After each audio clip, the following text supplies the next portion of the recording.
Well, if this just isn't the most perfect white shirt, I love a plain white shirt. It's so classic, but what if we could make it better? Ta-da! These puffy flowers add a level of cuteness I could only dream about. They are spectacular. Hi, I'm Sue-Ching Lascelles. Welcome to Making Happy Things. If you're new here, hello and welcome. If you've been here before, welcome back. It's so nice to see you. Today I am working through a project that I've had on my mind for a long time, but just been procrastinating on. You know those ones where you're like bubbling the idea, but then not really having the momentum to see it through. But finally, I'm going to see it through. I've had this white shirt made up for the longest time, probably for a couple of months now, and it's just been sitting there waiting for this project specifically. So let's get into it. We're going to make a bunch of puffy flowers that we can do something really special to add to this plain white shirt to make it not a plain white shirt anymore, and something a little extra fun, customized and special. So let's do it. The first thing to do is gather our materials. This is my secret weapon. It's like a puffy sewing foam and this incredible neon fabric that I bought on a trip to Japan last year, which I just love. Got our standard ruler, some cardboard for a template, and we've got our kits here for press studs, which we'll use later on, and you'll see how we'll use those. And then of course we've got the white shirt that we're going to adorn, and a Sharpie marker just for doing those templates. Here's a closer look at these press studs. They're gorgeous. They're by Prym, and I actually got the idea for this project from Prym. I'm going to be using these to put our flowers onto the shirt later on. So many beautiful colors. First things first, I'm working from home, so we're going to set up our sewing machine on the dining table. I'm using mugs here as a template for size for different size circles. I've got a large one and a small one. I start drawing those up and adding my flower design into the space. By drawing the circle first, it just helps me to know the final size of the flower and give me an idea of what I'm working with for size. So I go ahead and draw up the two sizes and then over mark it with the Sharpie so I can see it a little bit better, and then cut those out. In the end, I decided not to go with the small one. It was just too small. And here I'm actually using a template from a flower shape that I used for Making Happy Things, which is the flower applique project. Once I've done that, I'm going to start making up a tester version just so I can see what the size and shape is like. So I cut out my fabric and I cut out my foam, and I'm just going to sew around each edge, but I'll leave one of those petals open so I can turn it around later on. So I'll be sewing following the curves around the petal.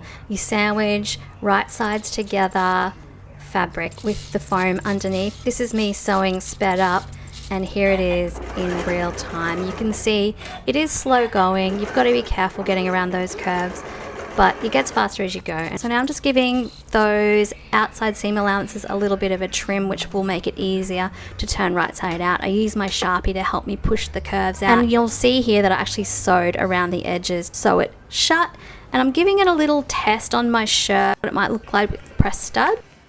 After making the two sample sizes, I've decided to go with the smaller flower. I've decided to sew it all up in strips. So rather than sewing individual flowers, I've cut my fabric into strips, and I'm going to just mark out the flower shape template in rows. This is the Style-Vil, which is the name of the foam that we're using. So I just keep tracing until I've got one row of each color. I cut the Style-Vil to fit. So nice and squishy, and I start sewing that on my machine, going around each flower shape that I've traced. This is great too because before, when I did my test sample and I traced my shape, I lost a little bit of the edge because of the seam allowance. So now I can actually sew onto the actual trace shape, which will give me just a slightly little bit of a bigger flower. So I just maneuver them all through until I end up with all my sewn strips like this, and I just start cutting them out repeatedly. Batch, do everything like a factory. It's pretty repetitive, but you know, I do love a bit of a repetitive process. You just get in the zone and tune out. It's kind of like driving to work and thinking about something else, then you're like, oh, how did I get here? But all of a sudden you're there, you don't remember how you get there. And that's how I feel about kind of moving through steps of repetitive sewing. I quite enjoy it. It lets me use my hands, zone out. I kind of almost reach a meditative state. So here we go. I've got all of these cut out. Oh, actually, no, I don't. I remember now, I sat on the couch and finished them off watching TV. But here they are, all beautifully cut out and ready for turning. So last night I stayed up kind of late and turned all the flowers the right way. So I've got a stack that looks like this. So cute. Look at them all. So squishy. This morning I got up kind of early because I wanted to test hand sewing the edges closed. So you could I did a pretty good job stitching it, so you probably can't see it. Stitched with using a ladder stitch, one of the openings closed. I just wanted to see how it looked because yesterday when I did my test one, I actually just turned it and stitched around the edges, around the whole thing, and then I wondered what it would look like if I didn't do that. So I did a couple this morning just to test it out, and what I've realized is it's going to take ages. It's going to take ages if I choose to do the hand stitching, and I don't think it necessarily looks any better. So I think I'm going to go back to this sample where I stitched all around the edge on the machine. It's going to be so much quicker and I'll be able to blast through closing up all of those openings that I've got, because I think I've got, I don't even know how many flowers I've got here because I did extra pink ones. So I've got 1, 2, 3, 4, 5, 6, 7, 8, 9, 10, 11, 12, 13, 14, 15, 16, 17, 18, 19, 20. Looks like there's 21 there. I may have missed one. About 21 there. And so if I was going to hand sew that, that would probably take me days and nights to do that. And I really want to finish it. It kind of, to me, doesn't make a difference. This looks really nice anyway. So yeah, I'm going to turn the machine on and finish sewing the rest of them. To be able to turn in the edges, I just need to make a little bit of space by trimming back a little bit of this foam, which will give me a little bit of extra space on the edges of the fabric to turn them in. So I practiced doing that, and it's quite fiddly, admittedly, but like most things with sewing, a little bit of patience involved and you get there in the end. So this is the first one that I'm doing, and I really take my time with it just to figure out how to get it all. I mean, I did the test one, but you know, this is the real deal. So I do take my time with it just to make sure I'm getting the best process. If I'm going to batch sew all these, I want to be able to do it the right way. And here it is, so cute. I am using a bit of a pin to help me turn in some of the edges. It's really quite fiddly, and I would love to get some tweezers. So I think that's a pretty good outcome. It's not perfect, and look, it's a handmade object. It's never going to be perfect, and why would we want it to be anyway? We want it to have that beautiful whimsical touch of the hand. Cute, cute, cute, cute, cute, cute, cute, cute. Another thought I had was that you could actually use some fabric glue to turn the edges in first, let it sit and dry. It would make it so much easier when you're sewing because it would already be sort of in the place that you want it to be in. I do have some fabric glue somewhere, but I just think I'm going to just be too impatient to let it dry. So I'm going to go with my current method, which is just a little bit of a honky-tonk kind of turn in. It's not perfect, but I think once they're all together and they're on the shirt, you're probably not even going to notice.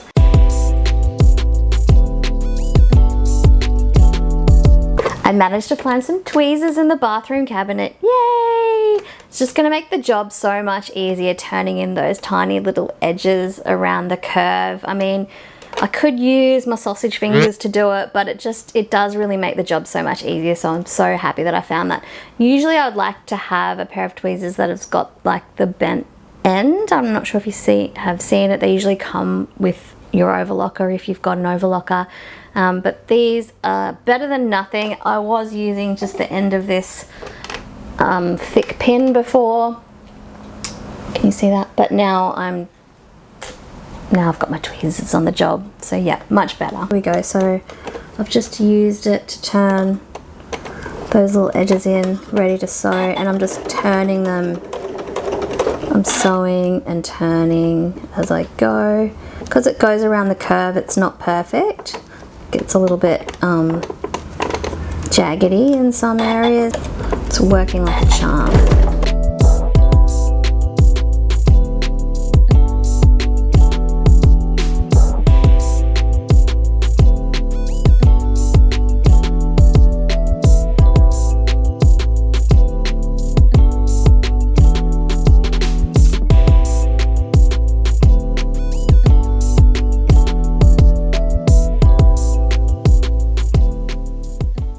So here are all my finished flowers, all neatly sewn, all looking gorgeous. Time to take out my shirt and bust out the tools. This is the Vario Pliers, and it's also made by Prym, and it's a special tool for applying the press studs, also for making like a pilot hole in whatever you're applying them to, so it makes it easier to get the stud through. It comes with different attachments to make different size holes. Usually when you get press studs, it'll come with the right attachment that you need to apply the press stud.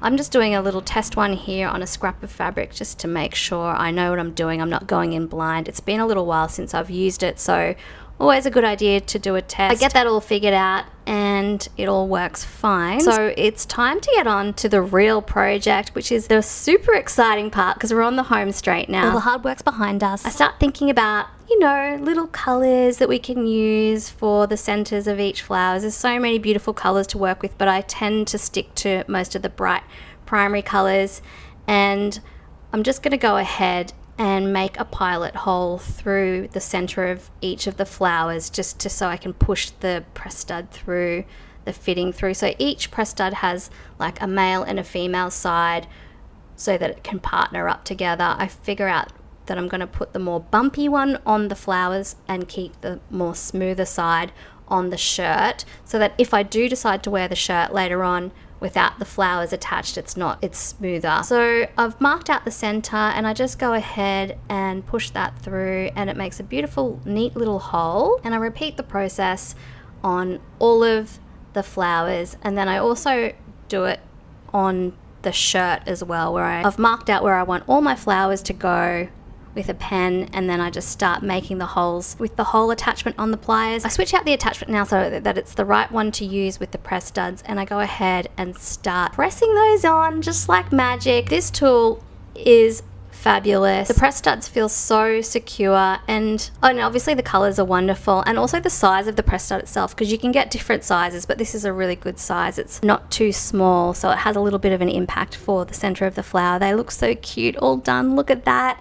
And I go ahead and I just do the same thing on the shirt, applying them through, applying each of the other side of the press stud to the shirt so that they will be able to partner up and click on. So make sure you're selecting the right attachment when you're putting on, because there are two sides to each press stud. So you can see here this one's a little bit more curved and flat, and that's how it's looking, like cute little colored polka dots.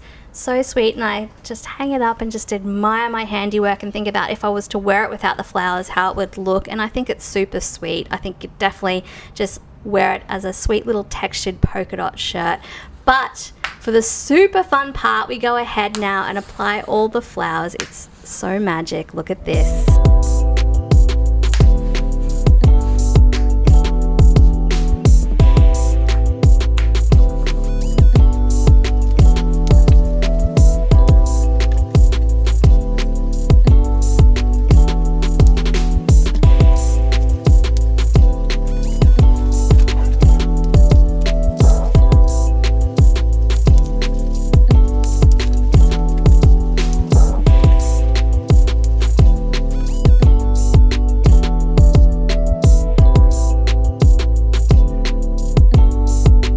It's turned out so amazingly. I'm so glad I got to finally bring this idea to life after it's been swirling around in my brain for so long. Thank you, Prym, for the inspiration. I'm beyond happy with how this turned out. Now my plain white shirt is just extra, extra special.